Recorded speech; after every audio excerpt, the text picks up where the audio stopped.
Hi, this is Sebastian, and this is my dad, Andrew.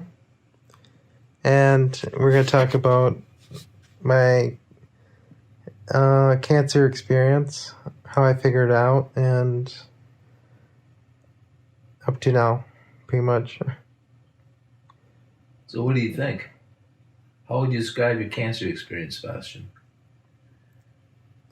I thought it was very confusing because of coronavirus. I thought it was the coronavirus, even though it wasn't. And even though my tests said it was negative, I thought maybe I had a different strain or something. And I didn't go to ER because of these reasons, even though I should have a long time ago, earlier. Like, it all started in January when I was shoveling that had severe pain in my abdomen. I was shoveling our alley. Like, we had a whole bunch of snow. So we had to shovel out the garbage cans and had a sharp pain in my abdomen, and I didn't know what it was from. Then after that, like at night, I couldn't do anything for some reason. I couldn't, I just couldn't leave the bed without having a lot of pain. Then I was resistant to having Advil back then because I was pretty much didn't have medical issues before this, or I didn't know about it. So I never wanted to take Advil. So I was always in excruciating pain, and that's when all the weird stuff happened.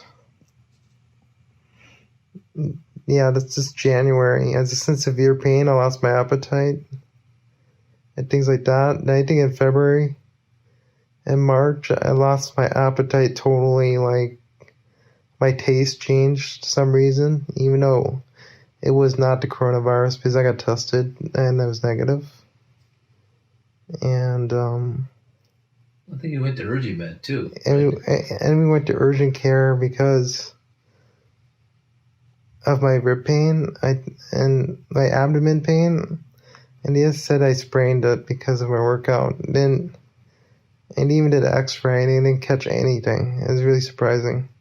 Well, I think it's hard to find something, it's like most people. I mean, you're only 22 years old. You've always been healthy. No one would expected cancer, which was a complete shock for everybody.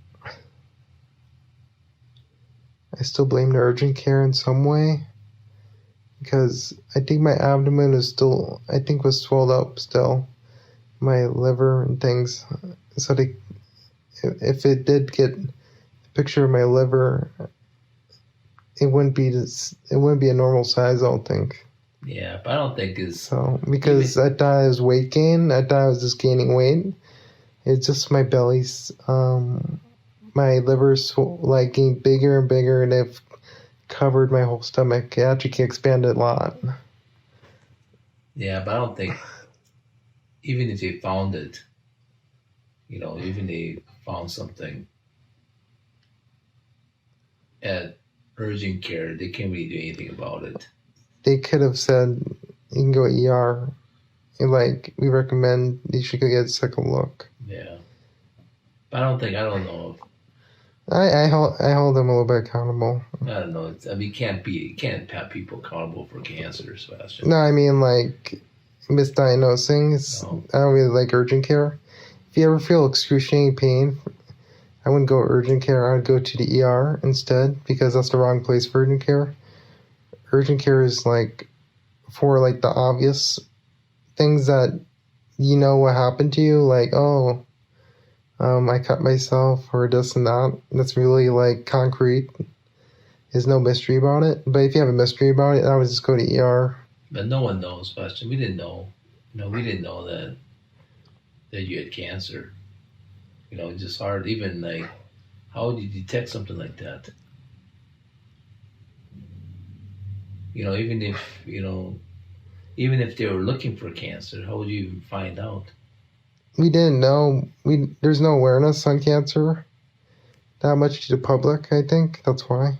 I mean, Like if we know that cancer people usually lose their appetite and they have nausea and they have all this pain everywhere and even maybe swelling they talk about, then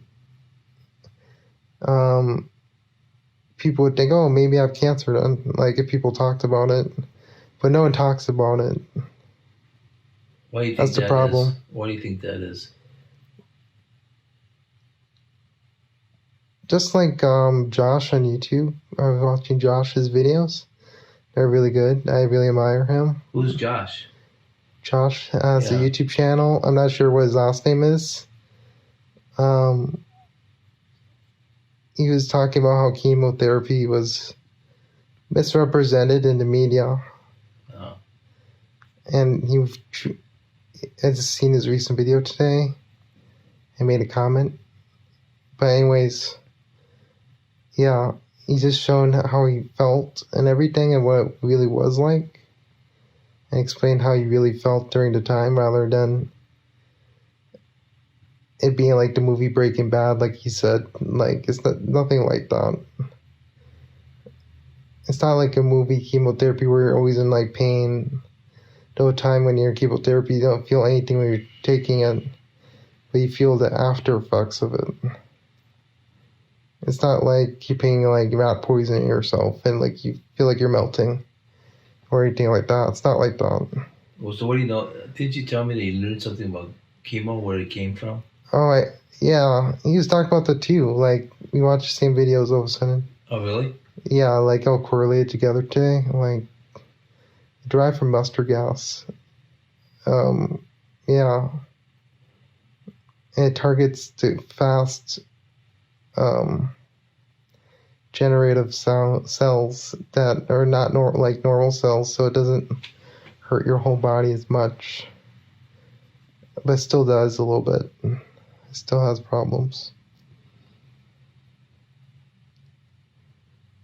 And You know, the type of cancer that you have, you know, it's like, I'm not sure what type of cancer I have. I forgot the name of it, but it's really rare. Only 15 people have it. Esophagus. Yeah, is it called GI cancer for short? Well, it's kind of related. And gastrointestinal. But it's esophagus cancer. It's type of rare.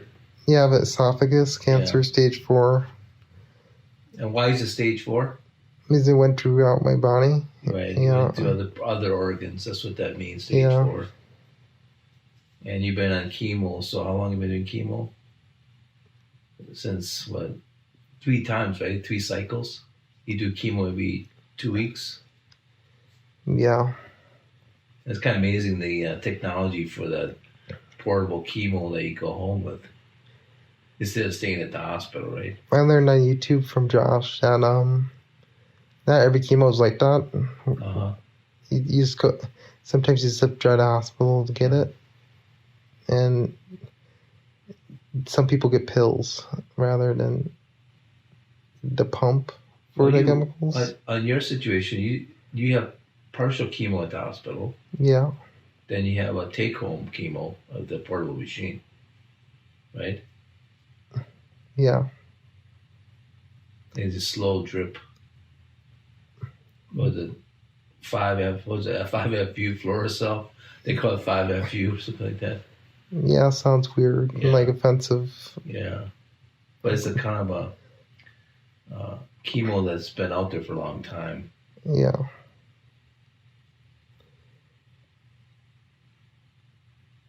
Yeah, hardest part about chemotherapy and everything else, the treatments, for me, is the constipation, to be honest. Because that can actually cause a lot of pain. It's not the actual chemo itself, it's just the side effects of it. Yeah. So I have to take a lot of laxatives.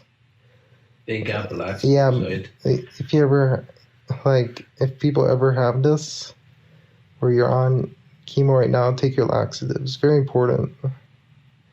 You take your laxatives.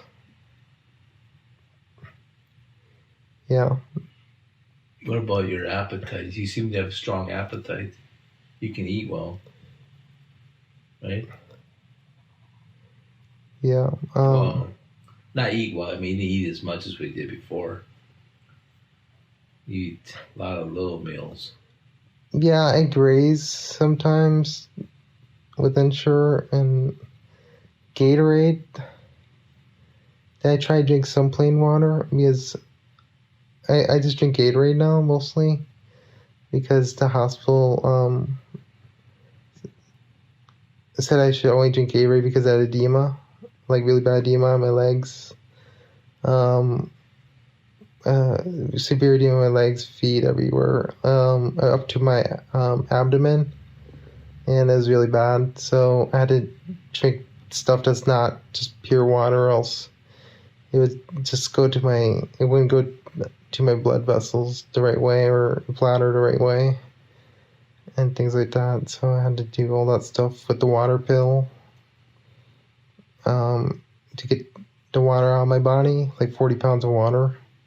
Yeah, that was kind of amazing. Yeah, so yeah, like being in the hospital for me was not fun at all, but it wasn't totally bad. They tried their best to be nice and stuff. You had some good nurses too. Remember that? Yeah, my nurses were actually pretty good, really good actually. Yeah, Yeah. 8th floor. What was that? It was the 8th floor of my hospital. The advanced care unit. Yeah, the advanced cancer unit. Freighter medical. Yeah, like figuring out the cancer is the weirdest part about the whole experience. And you think to yourself, why did we figure this out earlier? It's all these distractions on the news that says, oh, everything's coronavirus. And then your parents are busy and tired, and you don't know what's going on either, and you're just cranky. And then my parents thought I was depressed, even though I wasn't, because I don't feel depressed at all. Yeah, but they assumed I was depressed because I was so cranky and stuff, and I couldn't eat, and it's just terrible. The previous months, I'm actually kind of a little bit happy. I went to the hospital later so I could actually eat something, and it was warmer because I was getting all these problems during the winter time. It was super cold, and it's a lot of snow. So it's very unfortunate in that way. Yeah, it's quite painful. So the first chemotherapy, actually helped me feel less pain. Because that's how bad a shape I was, because my liver was full of tumors. So I had tried to activate my liver again. So it's activated right now, but I think it's still doing work on it, on my chemotherapy sessions right now. So that's where we're at. My stomach's a little bit swelled up still. Every other part of my body, my skin's dry after chemotherapy. My chemo doesn't target the hair, where you lose hair. There's actually chemotherapies where you don't lose all your hair. So that's why I let you know that. So I still have my hair. But my dad did shave it at the hospital because I forgot to get a haircut earlier. I was really annoying because my hair was so long and I didn't like to think about it just in case I was going to lose my hair. Well, I had to shave it because they won't allow a barber to come up there. And they wouldn't allow a barber in there because of the virus.